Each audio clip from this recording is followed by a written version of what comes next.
I'd like now to introduce Carlos Spector, who's giving the plenary this morning. Carlos is an asylum lawyer, and but many more things beyond that. He's been a very good friend to the project with us. He was very helpful in giving us data and giving us a great feel for the context and introducing us to Everardo that resulted in the film yesterday. And he's going to be talking on legal impediments to extortion and kidnapping-based asylum claims. So I'll hand over to you. Thank you. It's truly been a pleasure and a learning experience for me being with you these last couple of days. And I'll never look at you individually without a big EW stamped on your forehead. Expert witness. Each one of you could play a role in an asylum case. Dr. Campbell is a leading expert witness in the country. He knows enough to stay away from the cases locally. So that's how much of an expert he is. Because we suffer here probably more disproportionately than any other court in the country, and I'll get into that and the reasons why. But what I want to do today is look at the legal impediments to the law. We're living in an age where the rule of law has become the clarion call both in Mexico and in the U.S. And the interesting thing is that over the years, when I did presentations to Mexican human rights activists seeking asylum, I would go to several cities and tell them that the problem with corruption and impunity in Mexico is, I would go to criticize impunity and corruption in Mexico. And the criticism was that you guys are amateurs. You don't know much about corruption and impunity because in Mexico, human rights are violated by violating the law. And in the United States, human rights are violated by following the law. And that's a distinction between the rule of law and rule by law. And while the rule of law, there's a struggle in Mexico to expand it, how successful it will be, we'll know rather shortly, I think. But what we've seen since 1996 in the United States is an effort to create legal impediments or create the ability of the state to rule by law, by changing the law either statutorily, by violating international standards, or by regulatory changes in the law which make it more and more difficult. And I'll end up with this policy we have now of not letting Central Americans refugee asylums come into the country and returning them to Mexico, and what that means in the context of the history and practice of asylum law. Now, my interest in this is that I've been trying to crack the nut for extortion asylum cases, which is essentially the same of any other crime, especially kidnapping and extortion, as they're intimately related. But extortion has been viewed over the years as mere criminality by organized crime. And one of the concepts I've been struggling with a friend of mine, Dr. Schmidt, over the years is authorized crime. And I'll be focusing on the use of authorized crime in an asylum claim context for the purposes of showing the relationship between criminality and the state. And I think everybody here has a different take. Yesterday's discussion was interesting in terms of the difficulty in saying Mexico is a failed state, a supplanted state, a regional state. And it's probably, it's all of those depending upon when and where and what you're looking at. But what I want to do briefly, and just bear with me, is to begin with a brief history of the asylum law to show you where we're at, where we came from, and how asylum law and its history affects current asylum law, as its origins is in the DNA of the current law and in legislative law and in the legislation. Now, in 1875, the United States, for the very first time, passed a law to keep people out, grounds of inadmissibility. And one of the first ones was to let convicts not into the country for certain crimes, but there was a waiver for people who committed purely political offenses. And that's really the first time a political asylum in its incipient forms is raised, those who committed crimes that were political in nature, like graffiti or voting or running for office when you couldn't. And of course, that was on the heels of the founding of the country and the Civil War. But the first real international effort to do something about massive displacement, and that was the question of the time in the 20s, after the Russian Revolution. It was the first time that millions of people were displaced in the Russian-European theater, and the League of Nations passed a series of international instruments to protect Russians. And essentially, this is it, and it later on, a couple of years later, extended to Armenians. And what you're going to see here is it dealt with well, it was any person of Russian or Armenian origin who does not enjoy protection of the government or the Soviet Union, and who's not acquired another nationality. And that applied to the Armenians, too, who were used to be former members of the Ottoman Empire and couldn't enjoy protection. So really, it dealt with the issue of displacement and saying that you could be granted a form of asylum or protection if you could show that your government of origin did not protect you, period, not on account of any particular characteristic. Now, the United Nations extends that protection to Syrians and Kurds and Turks in 1928. And the most important thing about it still is that the character of asylum law today is not even beginning to be defined, because it's still, the emphasis is on displacement and persecution. And incidentally, the main issue today really is displacement throughout the continent. And our law, part of the argument is our law doesn't fit into the reality.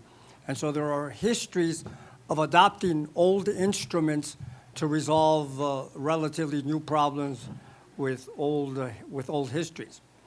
Now, it wasn't until 1938 that for the first time the concept of persecution first appears in any international legal binding instrument. And for the purposes of Article 1 of the Convention concerning the status of refugees, you can see in number 1A that for the purposes of this convention, refugees coming from Germany, possessing German nationality, who are proved not to enjoy in law or fact protection of the German government, or stateless purpose not covered by the previous agreements, who have left German territory after being established not to enjoy the law or protection of the German government as well. And here's where you see the origins of current international and national standards, where it says persons who have left Germany for reasons of purely personal convenience are not included in this definition. That is to say, those who left Germany for economic reasons, but not without being compelled to do so. Not being compelled to do so. So this is now the first time that they're looking at forced migration for other than purely economic reasons, which is dealing with economic refugees. And that was an interesting development. Now, in 1946, for the first time, they enunciate that standard of persecution. And clearly, this is based on the experience of the Holocaust. And it basically said that anybody having resided in Germany or Austria, remember, this convention was limited to those two countries at that time, and being of Jewish origin or foreigners or stateless persons who were victims of Nazis, which is pretty much everybody else in Europe that didn't agree with the Nazis, and who were victims of Nazi persecution and were detained in or obliged to flee from as a result of enemy action or of war circumstances and have not yet firmly resettled. Additionally, they said that anybody who expressed a valid objection to returning in those countries of nationality could apply for protection. And what's interesting here is the valid objection to being returned is now the well-founded fear of persecution standard when you enunciate that at the border or within the country. Now, what's interesting is that very early on, they developed this, the standards that we live with today. Persecution, your objection shall be considered valid if you have persecution of fear based on the reasonable grounds of persecution, race, religion, nationality, or political opinions. They add something later on, or compelling family reasons arising out of previous persecution. Maybe they killed your father because he was Jewish and you weren't. You know, that was a family reason, and that still has a lot of say and sway in current law. Now, it wasn't until 1948 that the U.S. passes its first effort to deal with the displaced Europeans, and that was the Displacement Act of 1948, which a lot of the immigration judges I speak today to say, if you want us to protect these refugees, why don't you go back and reenact the Displacement Act of 1948? So it's something in the DNA or in the discussion of asylum law and history. And in the form, displacement law has been transferred to TPS, temporary protected status, where people who flee their countries for civil unrest or natural disasters could seek temporary protected status, and I think that is an offshoot of that.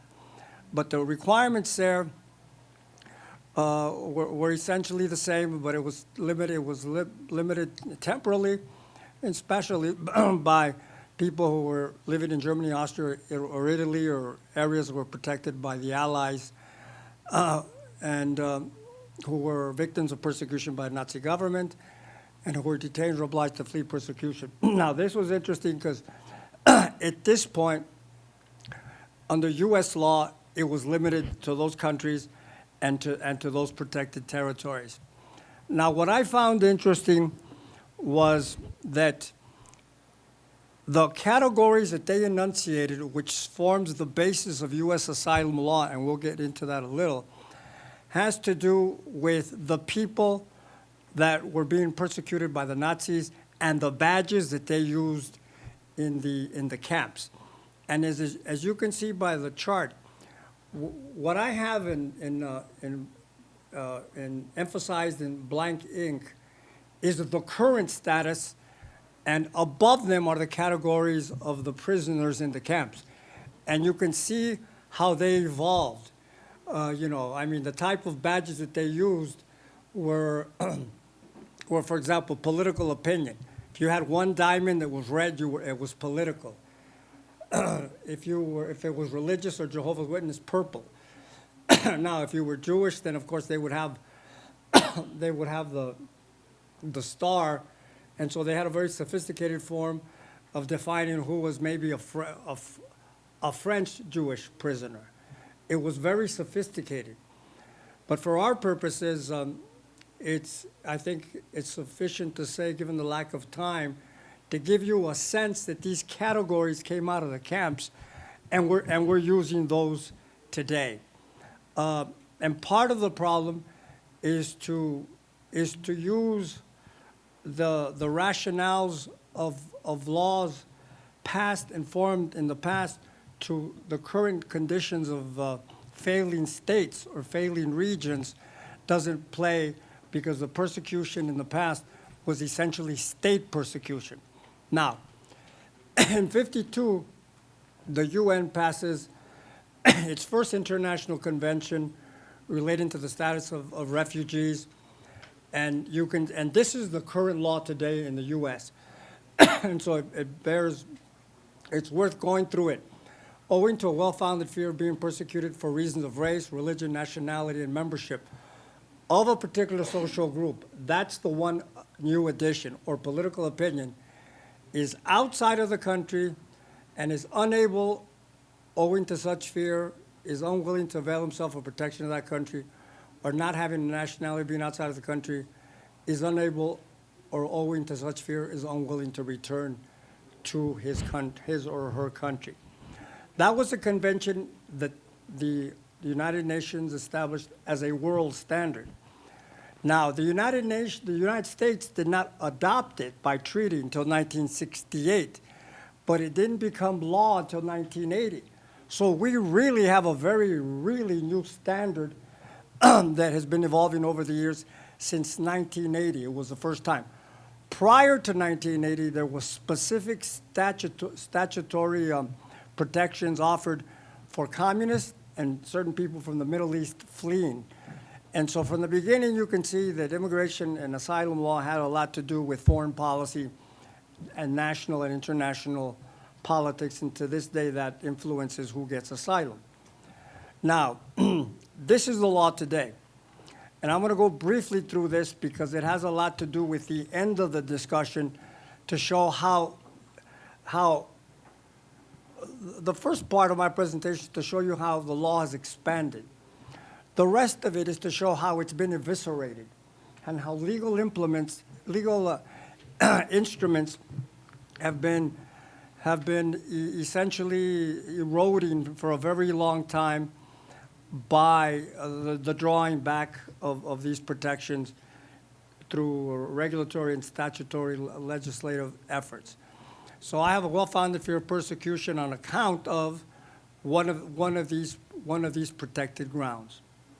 Now, and this may be a little dry, but again, it's important to understand the most current successful evisceration of the law, which has to do with the Salvadorians in here being returned to Mexico because of the standards that we're using, and the standards that they're using against the Central Americans are standards that are not only violates our standards, but are designed to deny them entry into the country for the purposes of receiving protection.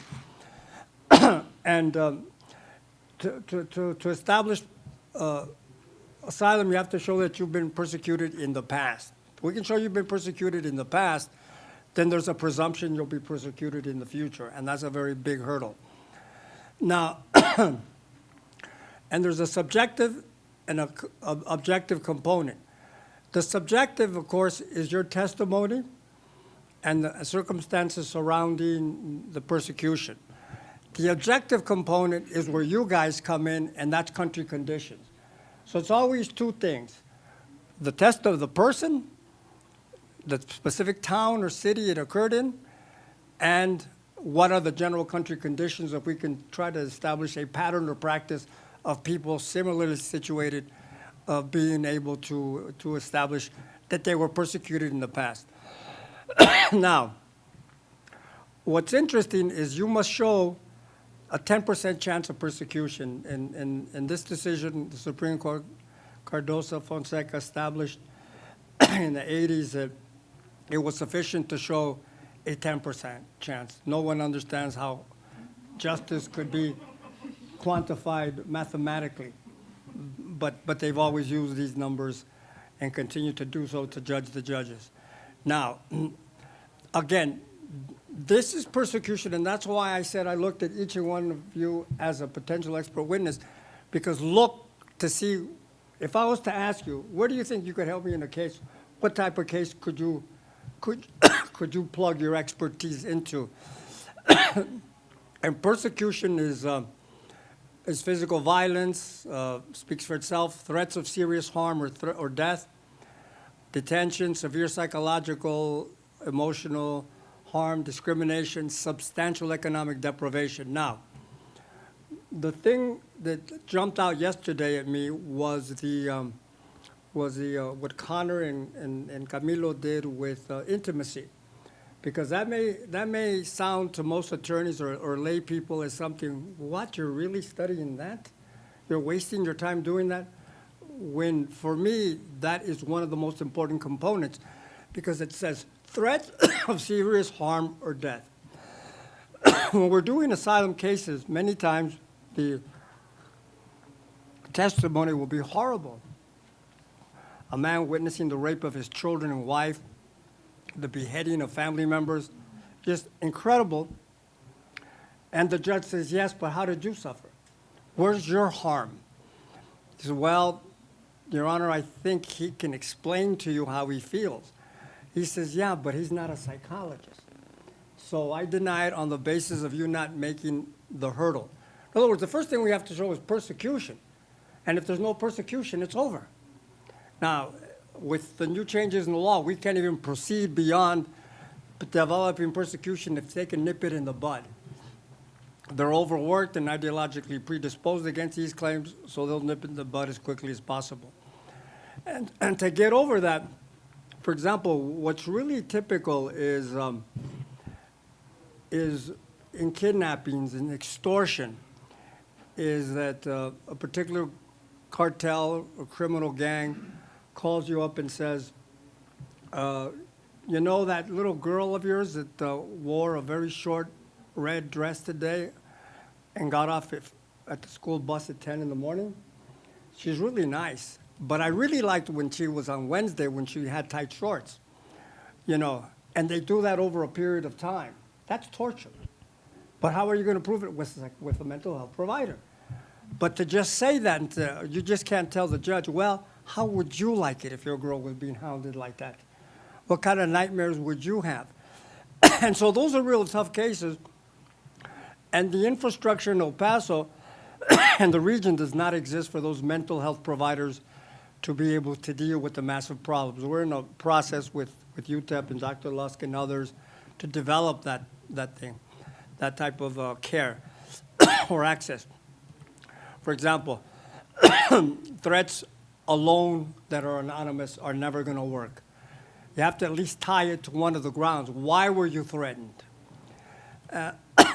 Now, you have to show a relationship between one of the 5 grounds and the persecution, and that becomes a technical issue, and as expert witnesses can attest, they spend a lot of time showing the connection, because many times there are many reasons why they did it. One could be personal animosity, one be because you're of a different religion, but it has to be at least one central reason, not the central reason.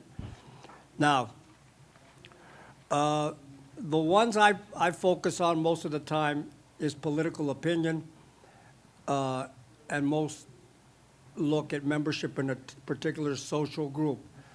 Now, political opinion is, I think, where authorized crime comes in. Extortion, kidnapping, in and of itself is never a basis for asylum. However, the resistance to kidnapping and extortion is on the basis of political opinion. What does that mean? Well, there's different forms of political opinion. Did you make a police report? Was there retaliation? That's the weakest form, but it's a viable form. The other is the going to human rights organizations, and of course, the highest form of political participation are the mothers of the disappeared. They are engaged, and their family members. They are engaged in that. But when people go in saying, I was kidnapped and that's why I was persecuted, well, that's why you were, we don't know why you were persecuted initially many times, but extortion and kidnapping is a process. Now, the problem with the judges, and I'll get into the statistical, ideological reason why it's tough, is because they nip it in the bud. No. It's called the title, the inception rule. Why did they persecute you at 2 in the morning? Because they wanted money. It was mere criminality. It falls out the scheme. And the problem is that most of the cases from Central America and Mexico are, in fact, crime-related. Now, these are bars. Now, one of the areas of evisceration in the current law by the Trump administration is right here. A particular social group is a subject of great debate, and to be a particular social group, just remember VIP. It has to meet 3 requirements. The person or the person that you're trying to protect has to be visible, The characteristics are visibility, immutability, and particularity. It's not everybody, it's not all women who have been abused by their husbands, but what case law had developed in a leading case by the BIA and went up on appeal and won, Mexican women who are viewed as property by virtue of their positions within a domestic relationship can form a cognizable social group. Or Mexican women who cannot leave the relationship. It's not just all women who are victims of domestic violence. In a case, matter of AB, Judge Sessions unilaterally changed this law and extended it to all crimes, all persecution claims based upon crimes, because in the opinion they say, well, we're not here to take care of everybody's criminal activity. If that country can't take care of and bring justice to their communities, we're not going to allow the U.S. or asylum law to shore up the deficiencies in Mexico or Central America. But this is a vital blow to them, because the vast majority of the claims from Central America and Mexico have been denied 90% of the time before these changes. And so this really begins a new period in the cutting back of international protections that have been expanding and developing and refining since the 1920s. Now,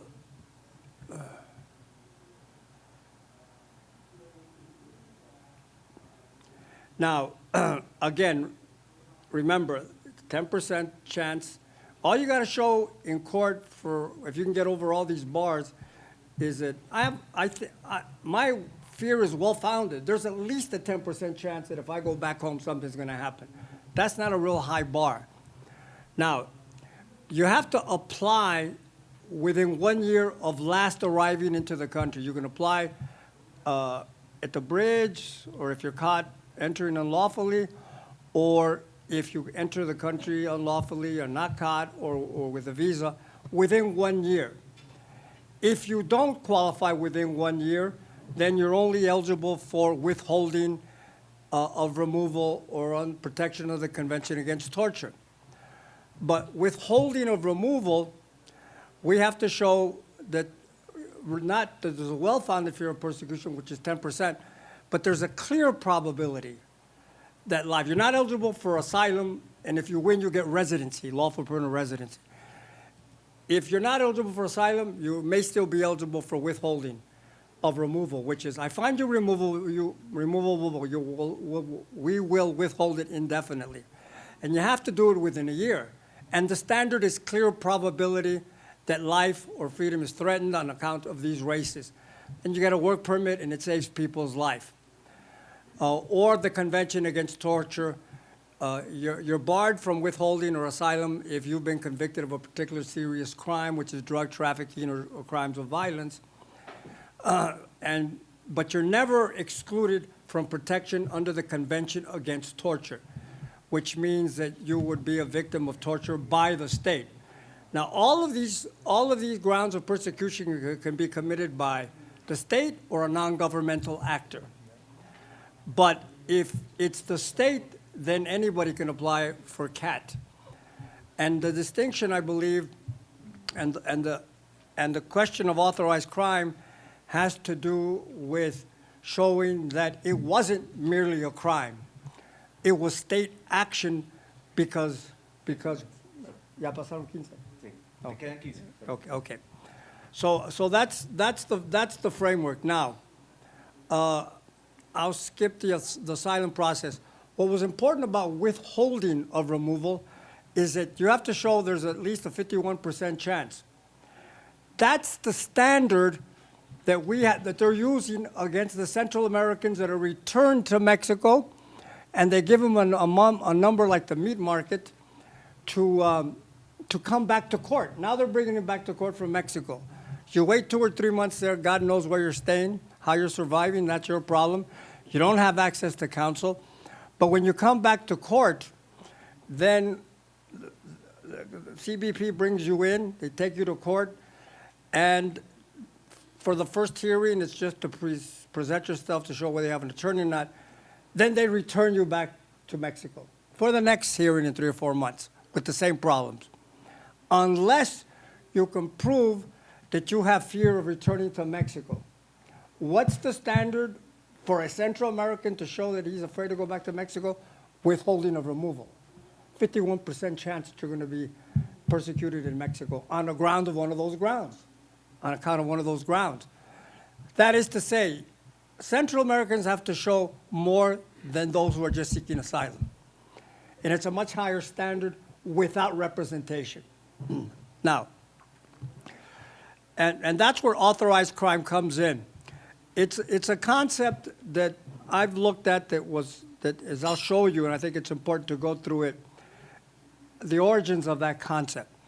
But I think where we initially posited, and I was doing it for legal reasons, was that authorized crime, we argue, posits that organized criminal activity in Mexico cannot occur, indeed flourish, without the complicity of municipal, state, or federal authority. And this kind of plugs into the discussion we had, and people here were concerned about trying to put a blanket over what's happening in these countries, and that there's patches of everything. There may be patches of free-flowing democracy in cities.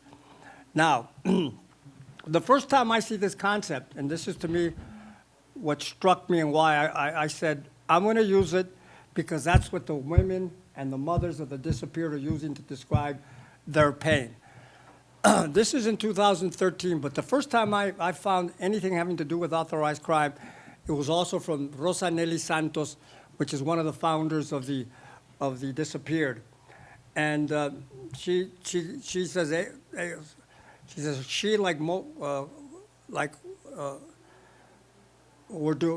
this woman says her sons had to leave their country of origin to confront the horror of authorized crime. Father Solalinde, a leading activist in Mexico. Remember, this is in Honduras. He's using that. 2013, he says this for the first time, at least publicly, that's printed, that there is an authorized crime, at least by omission. The government is responsible that happens to the migrants in Mexico. And then Ana Zelaya, fundador de Comité de Familias in El Salvador, says the same thing in December 22, 2013. And then Daniela Jimenez Cacho in Morelia says the same thing. Different countries, different states, different activists recognizing the same phenomena as Alfredo Dolores Padierna, PRD legislator, same thing in 2014.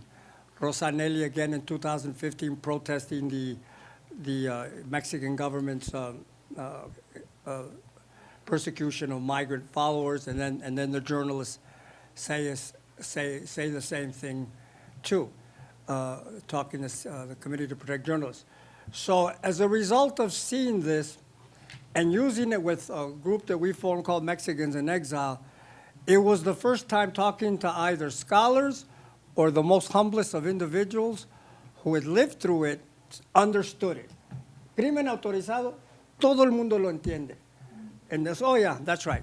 And it saves a long narrative. It's very clear that the state was involved. Jose Mireles, Autodefensa movement in Michoacán in 2015. And then we start going into it a little more and try to define some of the multiple forms of partnerships comprise state agents tacitly or actively approving or incentivizing unlawful conduct, blind eye to crime. It goes beyond corruption, distorting legitimacy, and the use of legitimate violence. Dr. Schmidt was going to deal in the next panel a lot more with the theory of the state. And I think one of the things that we looked at in terms of using him as an expert witness, you need expert witnesses for different things.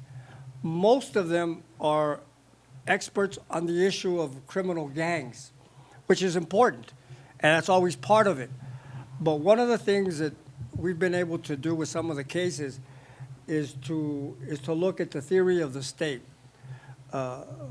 using Max Weber's concept of violence and legitimacy, and showing that it's congruent with theoretical views of the legitimate use of violence and the violence that is occurring in small towns or throughout the country, like with Pemex, cannot happen without the complicity of the state and or, okay. Now, again, this is so prevalent that in U.S., the cartoons, and again, in a book that he wrote on political humor in Mexico, based upon Freud's analysis, jokes, and its relationship to the subconscious. That's why when someone asked about why do they play around with violence on videos, and it's because it's either cathartic and or a form of denial. But Dad, I'm considering a career in organized crime, government or private. Now, and then we get into looking at authorized crime or the relationship between the state and criminality in the private sector, in organized crime, and in government. Now, this is just a part of a cursory beginning chart of I don't know, of examples of organized crime, corrupt judges, proof of it, corrupt politicians, public officials engaged in torture, criminals appointing public officials. For lack of time, I won't go through each one of them, but just as this is a beginning process for us as well, and the first time we present it anywhere, it's sufficient to say that. One of the things I discovered in my cases is that when a kidnapping band is in fact disbanded, it was always, and everybody, I think yesterday was saying too, that the anti-kidnapping police are generally the ones that are heading it up, or ex-agents. This is interesting. It's a leaflet by a journalist in the state of Mexico. It says, be careful, the police in Ecatepec are kidnapping for money. So I mean, it's public knowledge. It doesn't take a genius to figure that out. These are some figures on extortion and kidnapping that most of you probably have, but you can see, because of lack of time, I'll move this on. And of course, these are the general figures of kidnapping based upon national statistics in Mexico. This is where this has occurred. We can get you copies later, but I know I'm running out of time. Now, and that's an overview view, of course, and this is Dr. Schmidt's contribution as a political scientist, mine obviously is the law. And basically, what he posits is that authorized crime is not a criminal question. It is a political issue in terms of understanding the power relation between the state and criminality. Now, understanding criminality is the job of another expert dealing with that. Now, very quickly, I'm going to give you an overview of Mexican asylum cases. I win the first. Remember, the asylum law is new in 1980. Mexicans aren't on the chart. To such a degree that in 1989, I win the first Mexican asylum case at the same time someone's winning it in Chicago in the history of the country. That's how novel it is. You know, before that, you had the Central Americans, the Chileans, the Argentinians coming and working under different frameworks. But when the wars in Central America bust out in the 80s, they're not treated very well either, but it was also as a result of being not victims of state action, but of a civil war, which is classic political opinion. Now, the first case I won in 1989 was the Ernesto Poblano from Ojinaga, Chihuahua, is the first mayor to beat the PRI in the history of the country. There was one before, I think, in the South.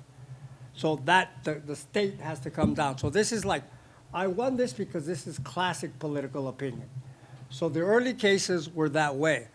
Now, okay, that was here in El Paso. Ana Maria Guillen, another one that I wasn't the lead attorney, but we won that too. And she was also one that was being persecuted on that ground. Now, and let me see, did I have statistics? No, let me see, wait. Okay, I'll show you some statistics. So that was the first. Jesus Valles, 1994, January 1st, NAFTA passes. Zapatistas rise up in the South, and Jesus Valles is a captain in the military in Chiapas. He refuses to take direct orders to kill, to take no prisoners, and we win his asylum claim here in El Paso with Judge Zuniga. That was in '99, but he was hiding out in Mexico, and that was a celebrated case as well. Now, in 2008, Sandra, my wife, and I formed Mexicanos en Exilio as a result of thousands of Mexicans fleeing Mexico as a result of the declaration of war on drugs and the military project Conjunto Chihuahua coming to the north. And we couldn't take Mexican cases because we were a very small law office, and nobody else was taking them.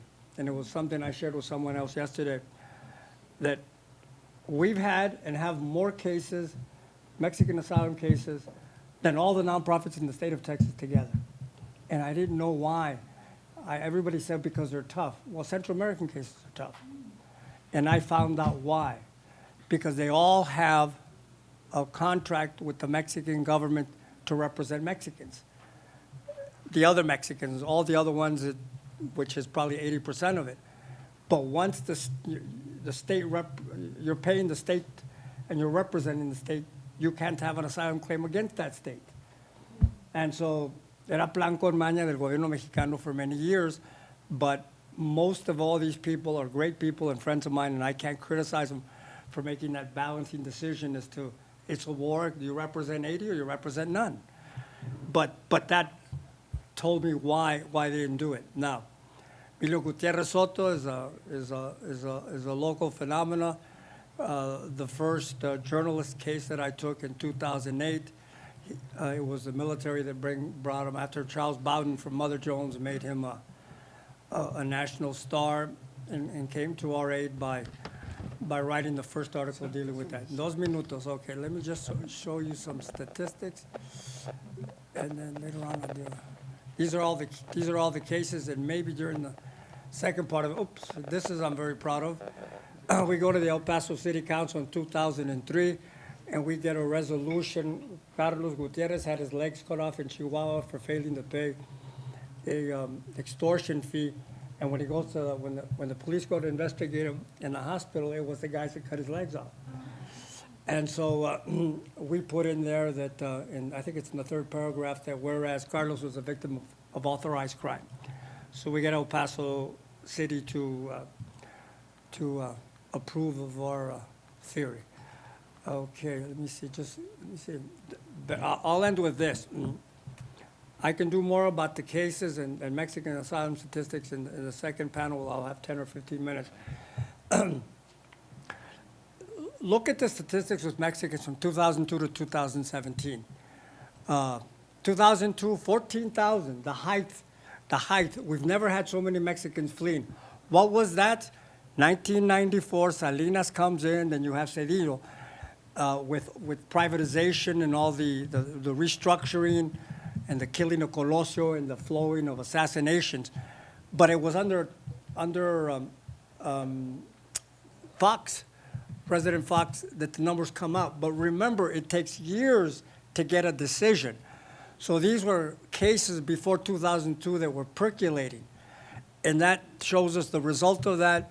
And then it goes down and then starts jumping up again in 2011. And we're back up to almost those numbers are 10. The interesting thing about this, it doesn't matter what year, what president, what conditions. The sum is generally less than 3, 4, 5%. Why? Country conditions change. That's the heart of a claim, yet the statistics remain the same. The highest we've ever had was the last ones we got, 2000, and 5% were granted. But that's still nothing compared to the other ones. And I've got specific statistics on the judges and the El Paso judges, and maybe in the second part I can do that. But for now, that's an overview and the developing theory of authorized crime. Thank you.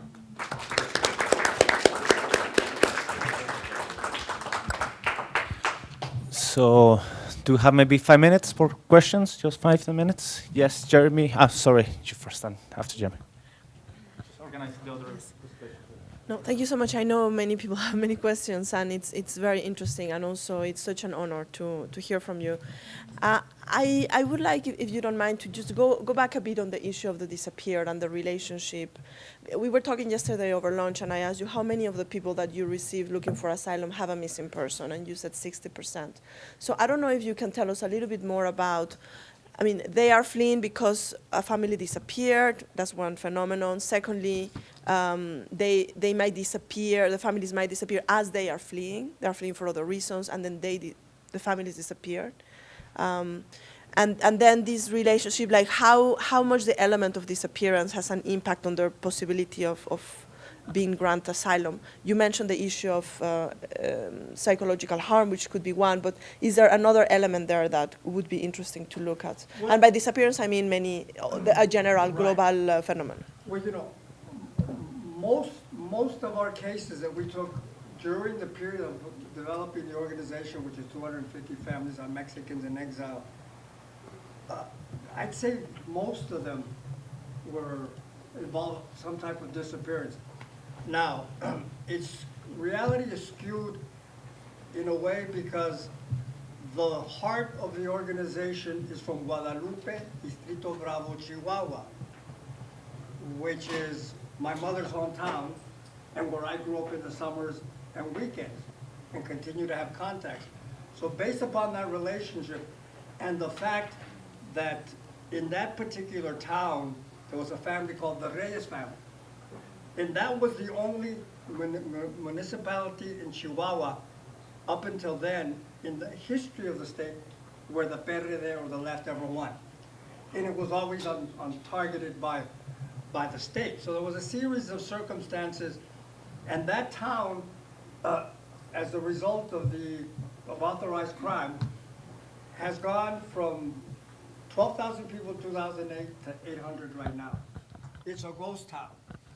But it's a ghost town, but it has a lot to do with the creation of the Tornillo Bridge and the discovery of oil there. And that's why I was going to get into the relationship between the private sector, the government, and criminality, is that became very prized property. This is something I've talked to Emilio about as a political geographist in terms of looking into the geography of it and how valuable that land became for all sectors that were colluding together to create a violence. People were being hounded to leave their homes and threatening to leave their homes, and that's when they would disappear them. What was the purpose? To take over their property, to open up the space.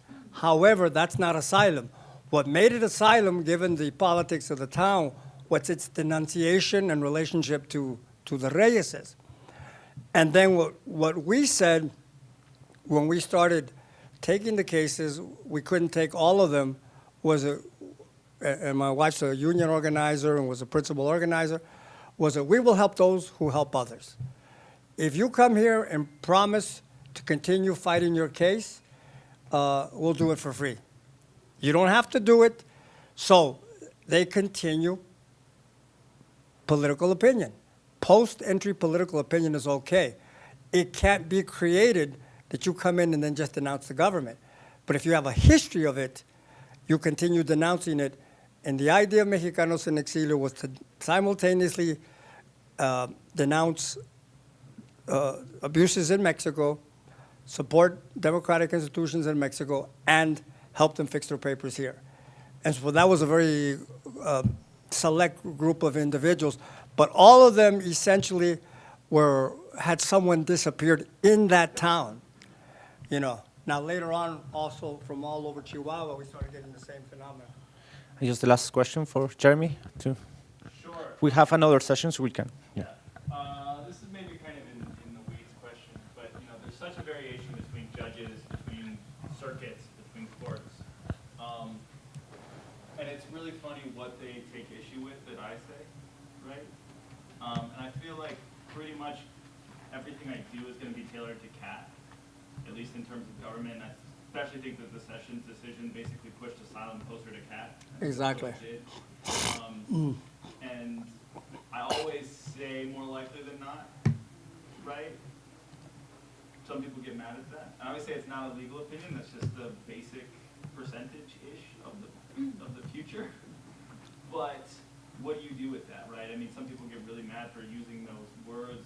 They would probably get mad if you said more than 50%. Two, I was wondering what your thoughts are when experts do those things. The same thing with kind of nexus as well. I never say a nexus, but I'll give a description of things that could be interpreted that way, and often I'll use several.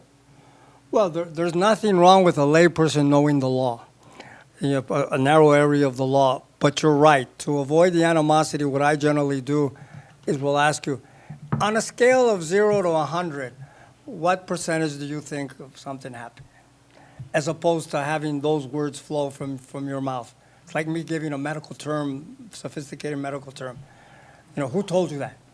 You know, finally, I'll say, for example, what we do on credible, the first step in an asylum case is when you come over and get caught, you get taken to the camp, and they give you a credible fear interview, where you only have to show a significant possibility, which is less than 10%, of having fear, that you can show that there's a well-founded fear that happened. And what I do is I give them the questions that they're going to be asked. That are the questions they ask everybody. And when they find out that they have it, they get angry and try to insult me and prosecute me. But the big boys in Congress get to know what the questions are ahead of time. In fact, the president gets them in writing. You know, but there's nothing wrong with. That's the role of the lawyers, to educate the client. These are the questions. I'm not telling them how to answer it, but these are the questions. But any hint of an even fight is frowned upon. I mean, that's just part of the reality of the context of why we're losing so many cases. Knowledge of the law is considered fraud. That's yeah, national security threat. So thank you, Carlos, again. And we're going to have more of Carlos in the next panel, but thank you.